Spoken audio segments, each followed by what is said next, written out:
Periodismo hoy.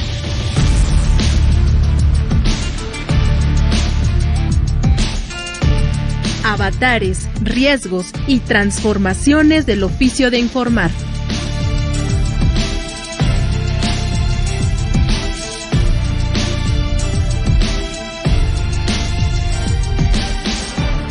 Hola, ¿qué tal? Buenas tardes, bienvenidos, bienvenidas a una emisión más de Periodismo Hoy, aquí a través de la señal de Radio Educación. Mi nombre es Andrés Solís y como siempre me acompaña en esta transmisión mi querida amiga, colega, compañera, colaboradora, Alexia Cervantes. Alexia, ¿cómo estás? Buena tarde. Encantada de saludarte, mi querido Andrés, y pues muy contenta de arrancar una emisión más de Periodismo Hoy. Debo decir, por ahí recibimos varios mensajes de nuestros radioescuchas que obviamente se dieron cuenta que allí hubo un traslape. Habíamos presentado hace un par de semanas un programa para abordar el tema del periodismo sin discriminación, pero por ahí unos vientos huracanados hicieron de las suyas y entró otro programa sobre periodistas desplazados.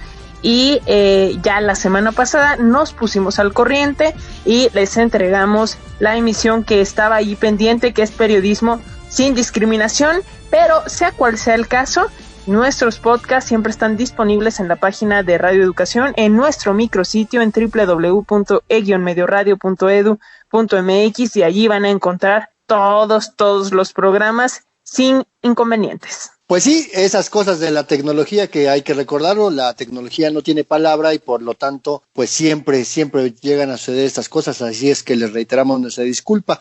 Pero esta semana queremos hablar de un tema que ha sido un poco espinoso en los últimos días, en las últimas semanas, que lleva ya una discusión que pasó ya por la Cámara de Diputados, en donde el Pleno de la Cámara de Diputados, por mayoría, por supuesto la mayoría de Morena y el PT, aprobaron la desaparición de 109 fideicomisos, entre ellos la desaparición del fideicomiso que administra los recursos del Fondo de Protección para Personas Defensoras de Derechos Humanos y Periodistas que opera la Secretaría de Gobernación. Así es, Andrés, pero pues esto tiene distintas implicaciones. Algunos ven incluso oportunidades para reformar ciertas cosas del mecanismo que a su juicio no están funcionando del todo bien, pero es un tema complicado porque no hay certeza de qué pasará o cómo se van a entregar los recursos, que el presidente dice que de manera directa, pero no es tan sencillo. ¿Por qué? Pues de esto vamos a platicar con Graciela Machuca. Ella es integrante del Consejo Consultivo del Mecanismo de Protección a Periodistas y Defensores de Derechos Humanos, y también hay que decir es beneficiaria de este mismo mecanismo, y con ella vamos a platicar en nuestra sección de entrevista. Pero antes de esto, esta semana Graciela Ramírez nos va a platicar sobre qué hace un periodista cuando trabaja como corresponsal. Vamos a escuchar.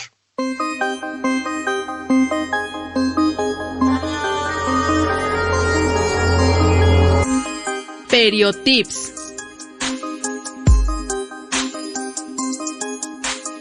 Los primeros periódicos que surgen en Europa estaban dedicados a dar información local, pero para mediados del siglo XIX, con los avances tecnológicos que impulsaron el transporte y las comunicaciones, se hizo necesario ofrecer información internacional.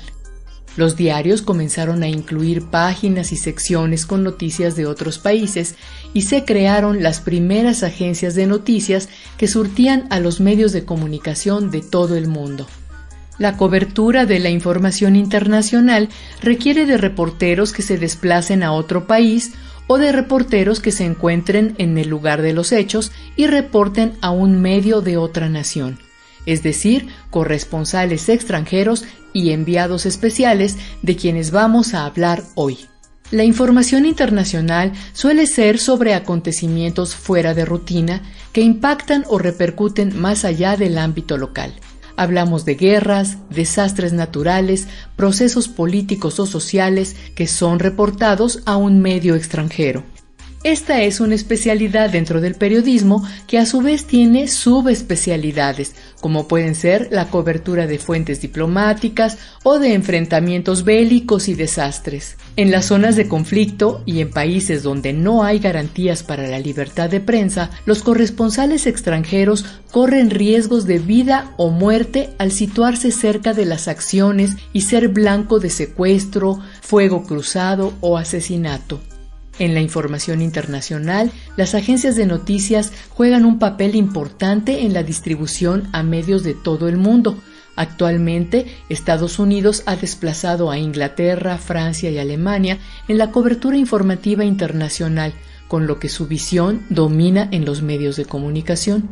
Depender de una agencia extranjera implica el inconveniente de que la información tendrá necesariamente el enfoque del extranjero y no el nuestro. Siempre será mejor que el medio envíe a un reportero a cubrir la información o que contrate a un corresponsal para tener la posibilidad de ver el hecho desde un punto de vista propio.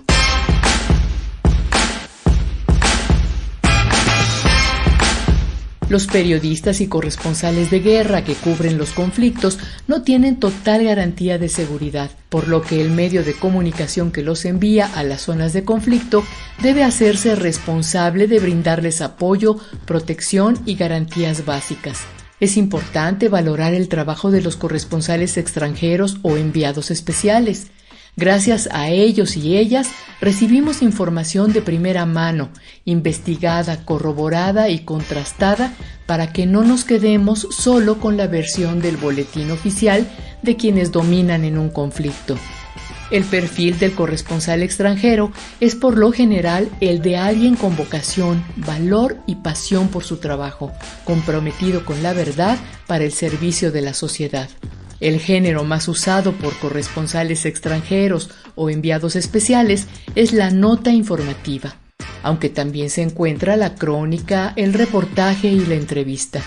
En ocasiones, los trabajos tienen tintes literarios, como en el caso de John Reed, por ejemplo, que narró magistralmente la Revolución Mexicana en despachos publicados posteriormente en el libro México Insurgente.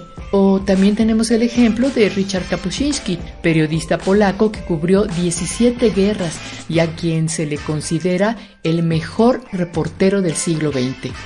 Te invito a que conozcas la apasionante vida de estos periodistas, corresponsales extranjeros que son ejemplo de periodismo de calidad.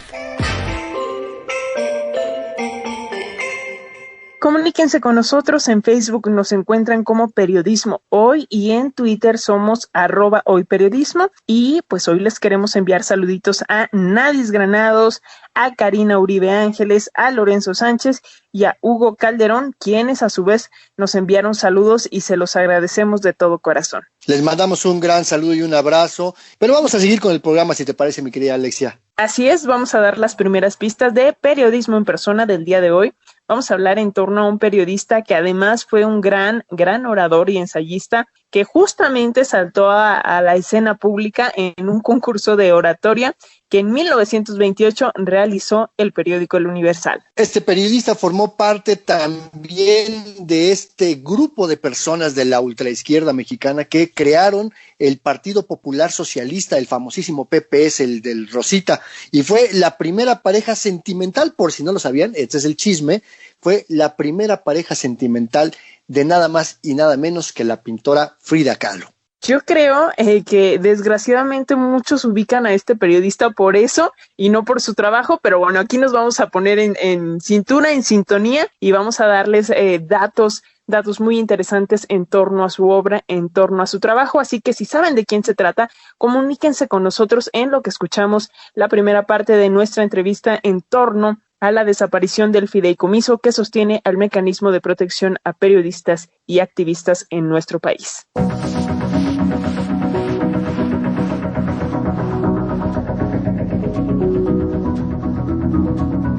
En días pasados, en la Cámara de Diputados se decidió en torno a la extinción de 109 fideicomisos, entre ellos el fideicomiso que administra el Fondo de Protección de Personas Defensoras de Derechos Humanos y Periodistas. El resultado de la votación fue de 227 votos de Morena y del Partido Encuentro Social, y sus diputados y diputadas avalaron la desaparición de estos instrumentos financieros y ahora la decisión está en manos del Senado. Pero ¿cuáles van a ser estas implicaciones de desaparecer el fideicomiso que administra el Fondo de Protección de Periodistas?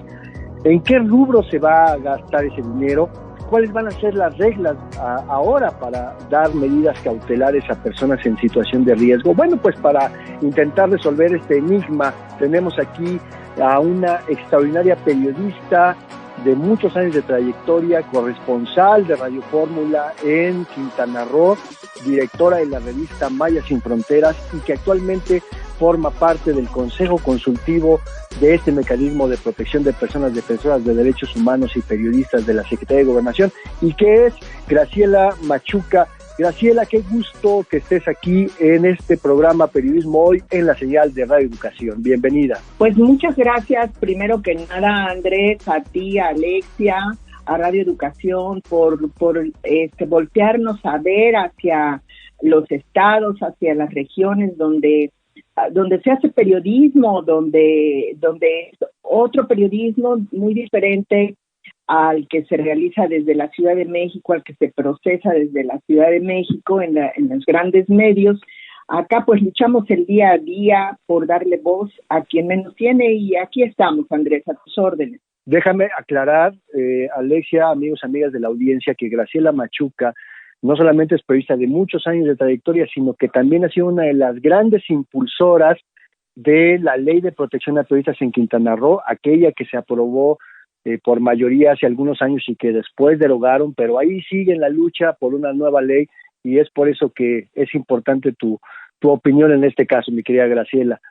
Bueno, Andrés, tendríamos que hacer algún tipo de remembranza de que, pues, al detonar la violencia en el 2006 con la política esta pública que implementó el entonces presidente Felipe Calderón, pues se detonó con la guerra, se detonó la violencia hacia los periodistas y después de eso pues vinieron las consecuencias que hasta hoy en día padecemos todos los periodistas.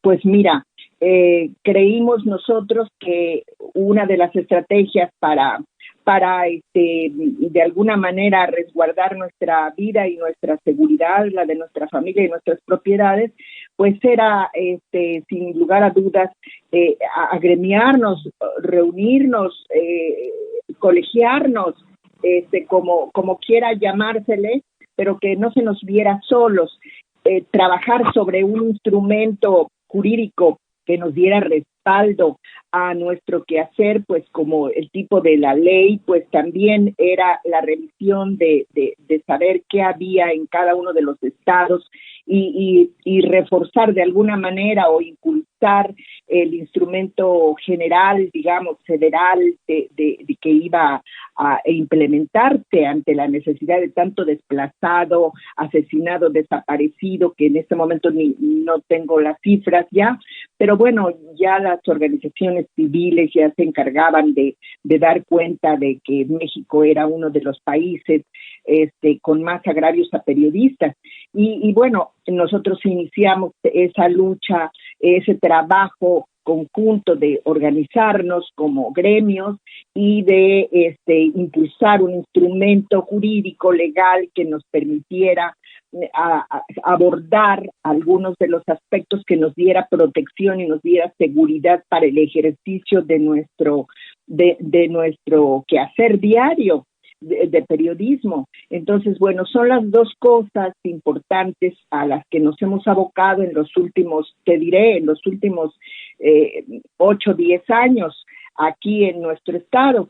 Y vaya, pues, intentamos, como bien lo dijiste tú, organizar, trabajar en torno a los compañeros, a las organizaciones, para darnos capacitación, para darnos medidas de autoprotección. Y en ese tenor, bueno, pues nosotros trabajamos, presentamos una ley que fue aprobada, que se mandó como iniciativa, fue aprobada, fue publicada, y luego pues cambiamos de gobierno, viene un gobierno de derecha y abroga esa ley nos confronta más a los periodistas, nos confronta por medio de que se abroga este instrumento que ya muchos habíamos trabajado y pues nos deja indefensos nuevamente. A propósito de esto, permítame regresarnos un tantito a el tema de los fideicomisos, porque justo la semana pasada se generó un poquito de confrontación entre periodistas que pues estaban exigiendo que no desaparezca este fideicomiso en particular, el que sostiene el mecanismo de protección a periodistas y personas defensoras de derechos humanos, y otros que sostienen que, pues bueno, de todos modos el presidente Andrés Manuel López Obrador ya dijo que los apoyos de alguna u otra manera van a llegar. Pero para arrancar, ¿en qué rubro se gasta este dinero? Mira, el fideicomiso de del mecanismo es manejado desde la Secretaría de Gobernación, porque depende de la Secretaría de Gobernación, el propio mecanismo. Aunque tuviera sus matices muy particulares o muy independientes, la verdad es que no es así. La estructura del mecanismo pues fue hecha en torno a una experiencia colombiana que se refinó supuestamente para implementarla en nuestro país. Sin embargo, al hablar de los dineros, ahí es donde viene y se contamina todo. ¿Por qué razón? Porque las medidas de protección, las medidas cautelares se traducen en dinero, se traducen en recursos. Entonces ahí la demanda va aumentando de medidas de gente agraviada que generalmente llega a la Ciudad de México, que está desplazada, y eso eroga pues una cantidad muy superior, porque no se puede ni siquiera planear. No se puede planear que vaya a haber, hay proyecciones de tantos periodistas agraviados en el año, en el transcurso de un mes. Sin embargo, no es la regla la que rige esto, y tampoco es el tipo de medidas y la cantidad, que no vale lo mismo un botón de pánico que el que vengan a acercar una barda de malla, de este material de alambre, de púas, de protección. No es lo mismo traer un botón de pánico que traer 3 guardaespaldas, o hay gente que trae carros blindados, por ejemplo, que porque así lo ameritan. Aquí el asunto es que se dispararon los costos por los excesos, porque también hay que decirlos. Ya ha trascendido los escándalos que han salido de gente que no es periodista. Y esto no es precisamente de los defensores de derechos humanos. El problema está en los periodistas. Ha trascendido ya públicamente que ha habido excesos porque las cosas no se llevan a cabo como fueron planeadas, y desde ahí ya viene una serie de vicios y que se ha prostituido la gente que sí es periodista. Quien dice que sí, quien avala, ya, bueno, ha llegado el colmo de que acá en el estado les venden protección. Hay quien vende protección, vende meter al mecanismo, ofertan eso. Entonces, desde ahí ya empieza a decaer toda esta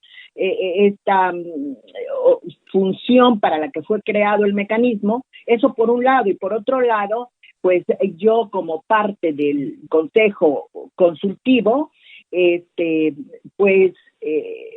voy a decir que ahí también hay inercias o hay vicios que ya se implementaron y que se quedaron, de gente que lucra de una o de otra manera con el propio nombramiento, y que no hacen nada como Consejo Consultivo, y pues ahí es donde no les interesan las voces críticas, porque prefieren estar en su confort. Entonces, desde ahí no hay una revisión, no se hace una evaluación de cómo se ha desempeñado ni siquiera se hace conforme a lo normativo de los cambios que requiere el mecanismo para integrar a gente crítica y a gente verdaderamente periodista. Si revisas el perfil de los que integran el Consejo Consultivo, pues eso es un club de Toby donde están apoyándose unos con otros, y tú metes a fulanos, no, sutano, nos conviene más, se victimiza y se revictimiza más fulano de tal, entonces se nos proporciona más lucro. Desde ahí ya está mal el mecanismo, desde ahí ya no reúne la función. Es que tocas un punto muy importante que vale mucho la pena explicarle a nuestra audiencia, porque ya el presupuesto de este año del mecanismo federal fue de unos 227 millones. El gobierno federal está proponiendo que sea de unos 234 millones para 2021. Eso hay que decirlo, es el presupuesto para todo el mecanismo, no solamente para la aplicación de medidas cautelares, ¿no? Porque también incluye el gasto operativo del propio mecanismo y hasta la compra del papel de baño, si tú quieres. Pero actualmente hay 1,304 personas bajo protección, cerca de 450 de ellas son periodistas. Y lo que tú nos estás indicando pone justamente mi siguiente pregunta, porque para que se dicten medidas cautelares, para que se decida a quién le dan un coche blindado, a quién le dan un botón de pánico, a quién le ponen cámaras de seguridad en su domicilio, pues es consecuencia de los estudios de evaluación de riesgo que hace el personal de gobernación del propio mecanismo y que avala la Junta de Gobierno, donde está representado este Consejo Consultivo. Entonces, ¿qué pasaría, Graciela Machuca, integrante del Consejo Consultivo del Mecanismo Federal, si con la desaparición del fideicomiso que administra este fondo de protección se va a dar el dinero de manera directa?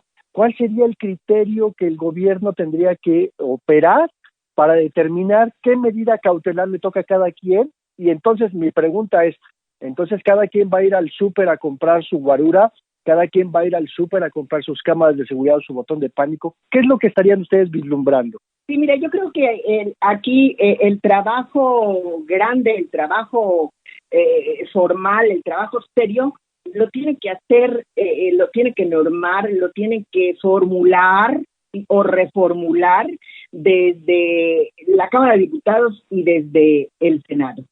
Porque se dice fácil, Andrés, se dice fácil, pero mira, una cosa que mencionaste tú, si la evaluación de riesgo no está hecha, no está elaborada por gente profesional, porque sean personas, una recomendada que busca chambas que le dieron ahí porque es militante de un partido y lo único que encontró es una plaza de analista, ¿verdad? Ya de ahí ya está mal todo.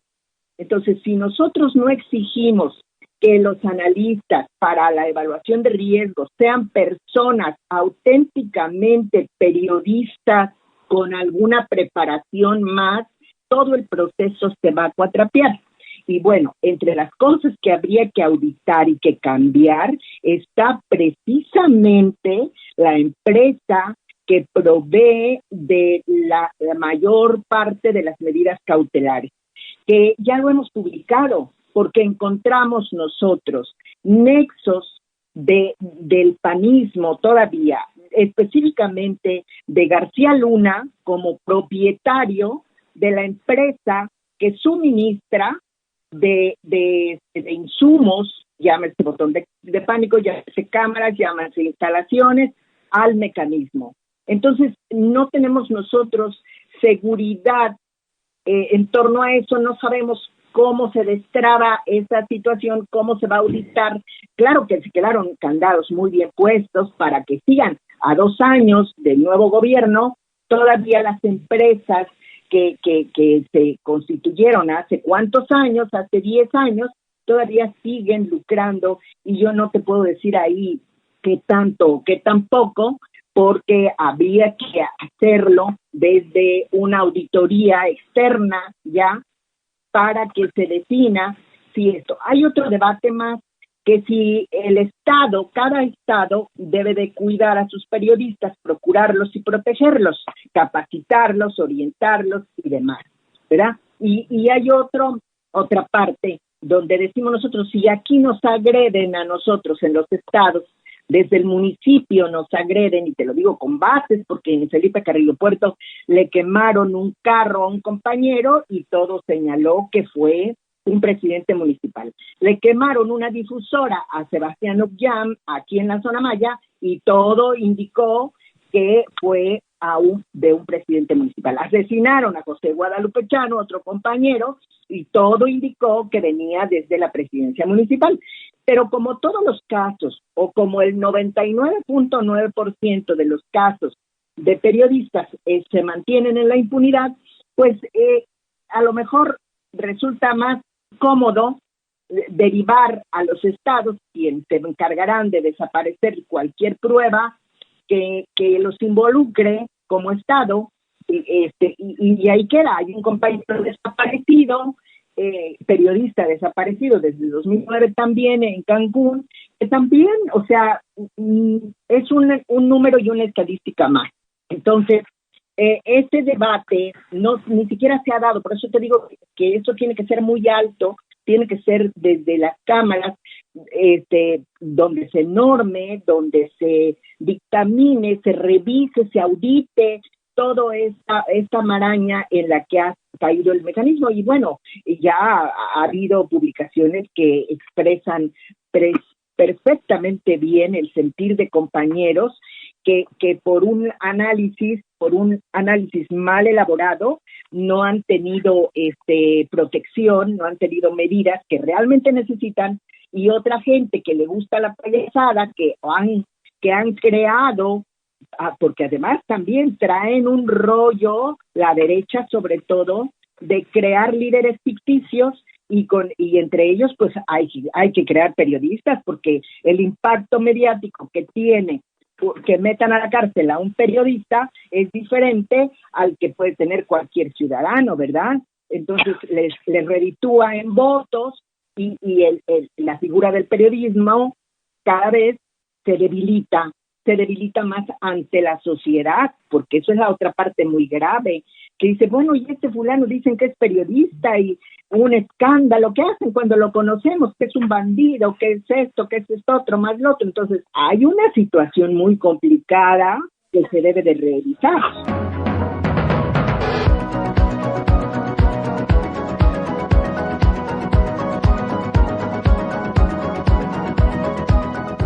Hacemos una breve pausa para recordarles que estamos aquí muy al pendiente de todos sus mensajes vía redes sociales, @Periodismo Hoy Radio en Facebook, y en Twitter somos @HoyPeriodismo.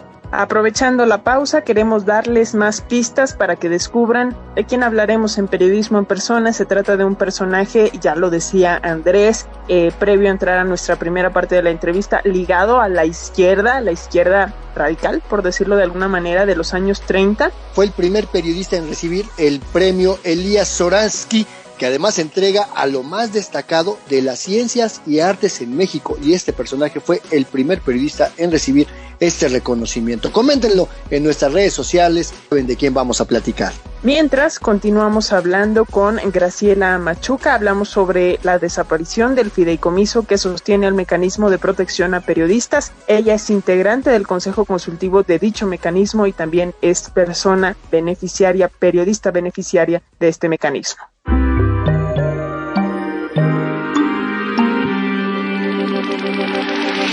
¿Ves esta oportunidad, esto que está sucediendo, como una puerta para cambiar todos estos vicios en el mecanismo? Vaya, el presidente decía que pues la falta de transparencia es uno de los motivos para desaparecer los fideicomisos.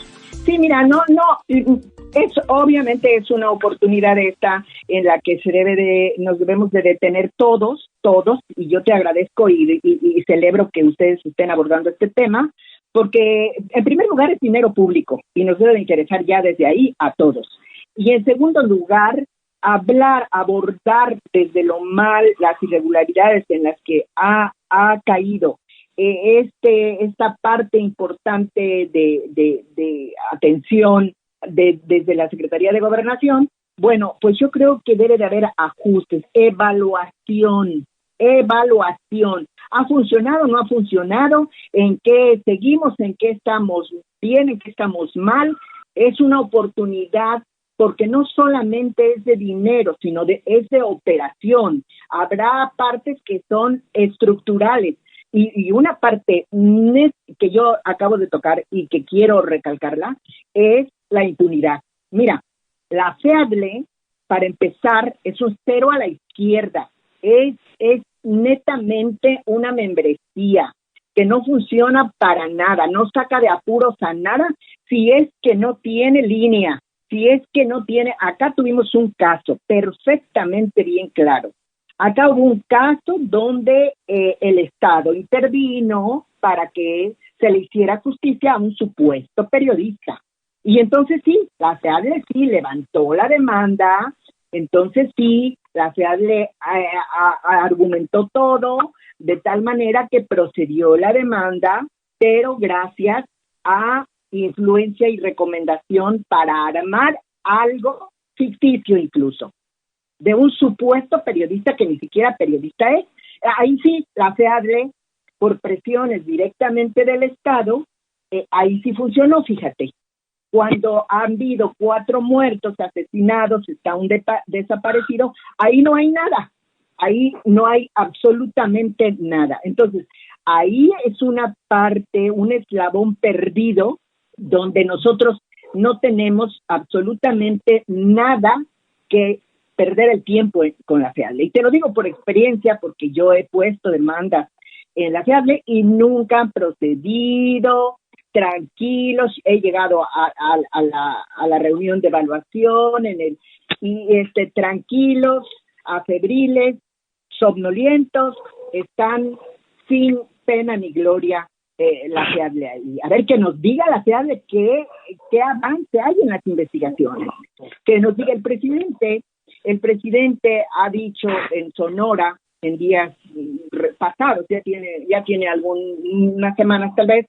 Ahí le comentaron del asesinato de un periodista y el presidente contestó, bueno, pues ya se investigó, ya está consignado, ya está sentenciado, algo así. Pero el caso es que la respuesta del presidente a las agresiones de periodistas, pues es que se aplique la ley parejo. Oye, Graciela, ahorita que mencionas al presidente de la República, ustedes desde su posición de consejo consultivo, que son esa voz, que debe ser esa voz crítica de la operación del mecanismo, tú en lo particular como periodista que llevas muchos años trabajando este tema, ¿ustedes cómo ven, tú cómo ves en lo personal, esta postura del presidente de entregarle el dinero de manera directa a las personas que están en riesgo, a los periodistas en riesgo, ahora que ya no va a existir el fideicomiso del fondo? ¿Va a funcionar este esquema?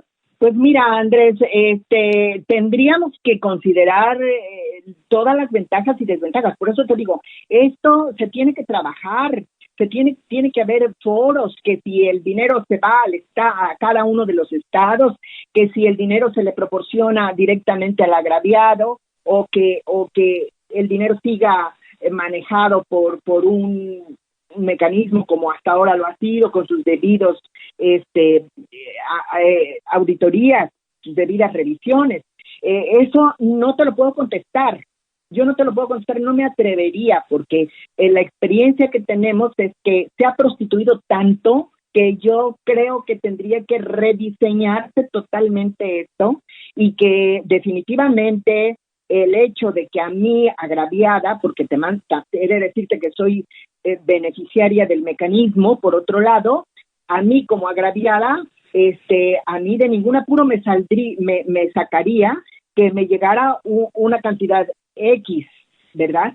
A mí eso no me beneficiaría de entrada, así sin haber preparado esta pregunta que tú me estás haciendo. A mí de ningún apuro me sacaría. A mí me ha sacado de apuros que el mecanismo, el gobierno federal se enterado de que acá, para que yo haga periodismo, necesito enfrentarme a caciques, a carteles de droga en muchos lados, a organizaciones de trata, por ejemplo, como es mi caso, y aquí es donde realmente se tiene que ver esas alianzas que nosotros hagamos como periodistas, como organizaciones civiles, con organizaciones de otros estados para visibilizarnos, para que nos vean, para que intercambiemos. Mira, yo escribí tal cosa que está sucediendo en la zona maya con el COVID, por ejemplo, con el COVID, cualquier cantidad de agresiones hemos tenido los periodistas porque no quieren que se digan las cifras de muertos ni de contagios, y vienen las presiones, las amenazas, etcétera, etcétera. Entonces, no es lo mismo leer una nota o escucharla desde el centro, desde una de las grandes cadenas de radio o de televisión o de prensa escrita, que estar acá entrevistando a la gente, a ver las necesidades de los hospitales, por ejemplo, cómo están los huracanes, entre otras cosas, y el crimen organizado en el norte del país, sobre todo. Bueno, el crimen organizado está en todos lados. Pero bueno, lo que yo te quiero decir es que yo no puedo definirte ahorita qué será lo mejor, si se lo dan al Estado, si se lo dan al periodista, si lo que nos interesa a nosotros es que nuestro caso esté en alguna organización nacional, internacional, y esa organización hable por nosotros, y que el agresor sepa que no es nada más agraviar a un periodista, sino que se va a enfrentar a un juicio de no menos 2 organizaciones civiles que van a estar recordando el tema dentro de todo, y que puede ser investigado y que puede ser encarcelado el agresor material o intelectual. Esa sería lo que nosotros buscaríamos. Y bueno, hablando de la ley, de nosotros, hablando de una ley que nos proteja, primero que nada de autoprotección, primero que nada que nos capaciten en autoprotección de nuestra profesión, para que después nosotros no traspasemos esa línea tanto en lo teórico del periodismo como en la práctica, para que nosotros tengamos seguridad y entendamos que nuestra vida, nuestra seguridad, la de nuestra familia y nuestras propiedades deben de ser primero. Muy bien, Graciela Machuca, se nos terminó el tiempo de esta conversación, pero muchísimas gracias. En resumen, necesitamos recursos, pero con transparencia y con mecanismos que de verdad protejan a los periodistas. Ya por último, dinos si van a seguir esta conversación, si van a abrir el diálogo justamente como decías que es necesario en el Senado. Pues no sabemos, solamente yo lo que sí tengo claro es que todo esto de los fideicomisos pasó al Senado y que ahí se va a definir, y por otro lado, pues lo que dice el presidente, que de otra forma, pero sí va a llegar el apoyo, o sea que vamos a seguir protegidos, porque yo creo que hay que hacer una revisión formal, seria, de los que son periodistas y los que no son periodistas, para depurar también. Eso es importantísimo, porque hay un boquetón de dinero que se está yendo con la gente que ni siquiera es periodista. Qué placer haber platicado contigo, con la audiencia de Periodismo Hoy de Radio Educación. A tus órdenes, Andrés, y muy agradecida de mi parte que desde este pueblo tan pequeño que tú conoces, nos tomen ustedes en cuenta. Es realmente agradecida de mi parte. Muchísimas gracias y seguiremos en comunicación.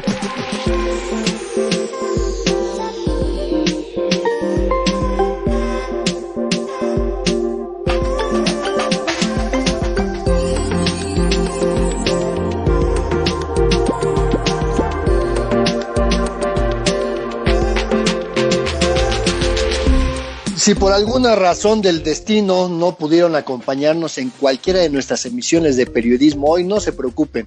La magia de la radio ahora con las nuevas tecnologías nos permiten tener esto del podcast, del Play on Demand, para escucharlo cuando queramos, donde queramos, en el momento que queramos, y por eso está disponible cada uno de los programas de Periodismo Hoy en internet, en nuestra sección de podcast, pues para que puedan volver a escuchar estos materiales. Y finalmente, mi querido Andrés, llegó el momento de nuestra sección Periodismo en Persona, una sección que tengo que decirles a nuestras audiencias que prepara, justamente Andrés Solís, y está dedicada hoy a un periodista que produjo más de 500 artículos para la revista Siempre, además, por supuesto, de colaborar en otros medios, entre ellos El Universal y Excelsior. Perteneció también al grupo estudiantil de los Cachuchas. Esto lo llevó a ser electo presidente del Consejo de Huelga, este movimiento que luchó y consiguió la autonomía de la Universidad Nacional en 1929. Vamos a escuchar de quién se trata.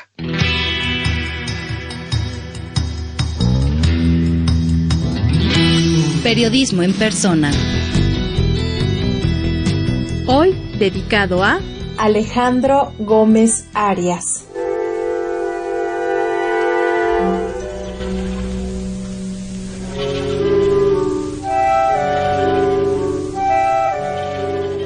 Hubo una época en México donde el arte, la cultura, el periodismo y la política se entrecruzaban y se reunían en tertulias calificadas de comunistas. En este ambiente hubo un célebre escritor, ensayista e intelectual, y que además fue la primera pareja sentimental de la reconocida pintora mexicana Frida Kahlo. Su nombre era Alejandro Gómez Arias.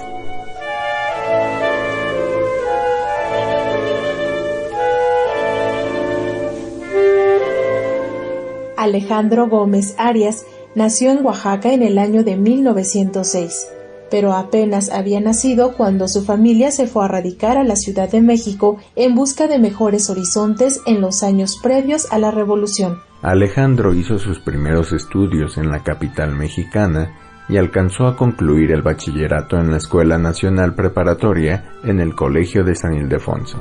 Apenas terminó esa primera parte de su vida estudiantil cuando decidió embarcarse en un viaje por Europa para perfeccionar su aprendizaje del alemán, francés e italiano. A su regreso al país, nunca imaginó que sería testigo presencial y víctima del mismo accidente de tranvía que el 17 de octubre de 1925 causó serias lesiones a una joven pasajera llamada Frida Kahlo.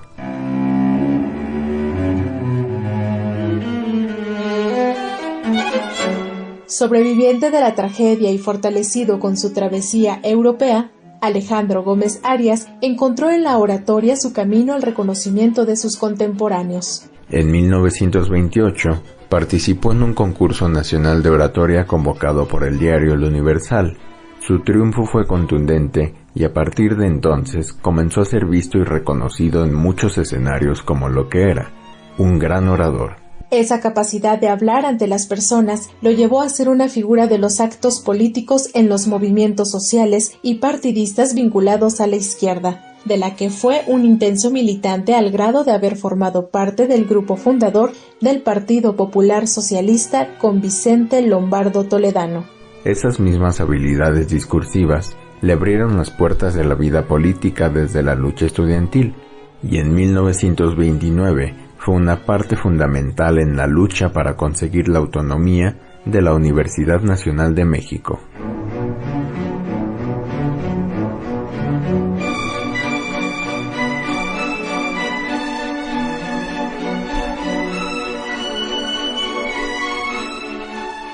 Gómez Arias también se dedicó al periodismo.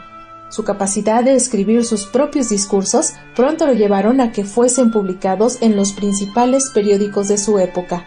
Más que articulista, Alejandro Gómez Arias se convirtió en un fino ensayista, estudioso y crítico de la realidad mexicana a partir de los años 30 y por casi 6 décadas. Sus textos fueron publicados en las páginas del Universal, Excelsior y la revista Siempre, además de que era recurrente protagonista en las tertulias entre periodistas, intelectuales y artistas que tenían etiqueta de comunistas.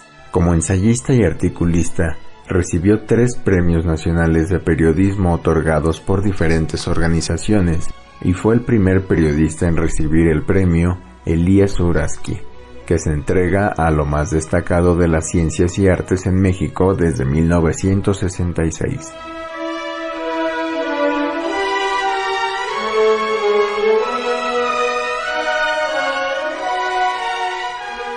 Aunque algunas personas solo lo recuerdan por haber sido el primer novio de Frida Kahlo, el legado de Alejandro Gómez Arias va mucho más allá, pues fue artífice de la autonomía de la UNAM, de la creación de partidos socialistas y hasta su ejercicio como abogado de amparo.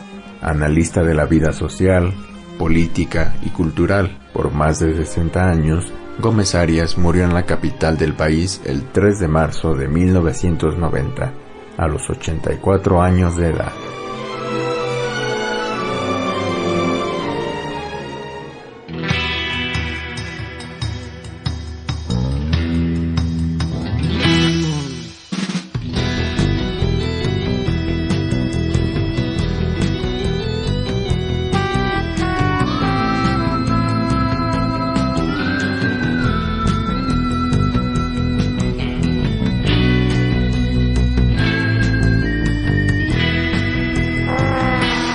Llegó el momento triste de este programa.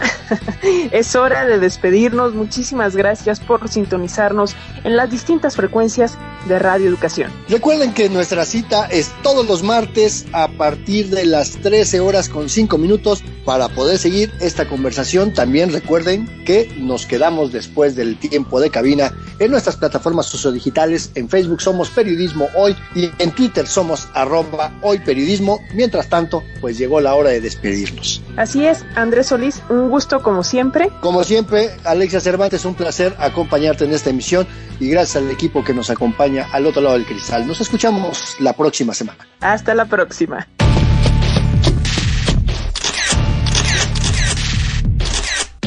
Periodismo Hoy. Periodismo es publicar lo que alguien no quiere que se sepa. Todo lo demás son relaciones públicas.